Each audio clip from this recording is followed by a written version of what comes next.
Hello, my name's Rhys Webber. I run a company called Webber Design. We are a graphic design studio who do branding, print design, websites and photography.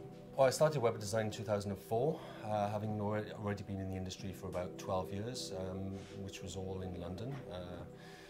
Grew up in Newport but moved to London to study and stayed there to climb the career ladder. I was made redundant in 2003 for the second time. My only decision as I saw it was to do it myself and to start my own company. I just basically jumped in with 2 feet and said I'm going to do this, and then the next day I was doing it. Obviously it takes time to set up the company, and you have to learn other skills, like you've got to deal with your PAYE and your tax and your insurance and your health and safety and all the kind of paperwork aspect, whereas before I'd just been a designer or a creative. I know there's a lot more advice out there and help from places like Big Ideas Wales and various other Welsh Government programs now that will help you start a business, help you develop business plans, help you deal with all the necessities of being a businessman or woman, like your taxes and your insurances and your health and safety and all these other things.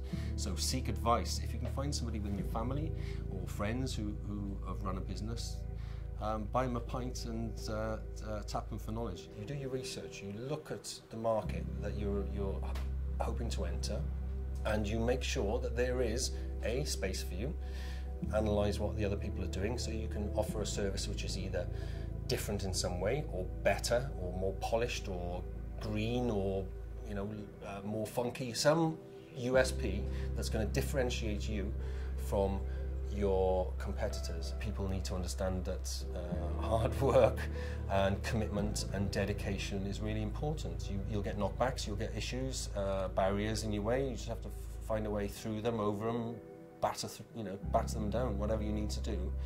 As long as you realise that you're doing it for yourself and you're doing it for the long-term security of your family and the business, then you should be able to have the dedication to make it work. But don't expect instant millions. Don't expect, because you're working for yourself, that you can work half-time or part-time. That's not the way it goes. In order to build something, you have to put in a lot of elbow grease, a lot of effort. The freedom that running your own business allows is fantastic. When I could have a friend call up and say, I've got tickets to the football this afternoon, do you want to come? And I ask the boss and he generally says yes.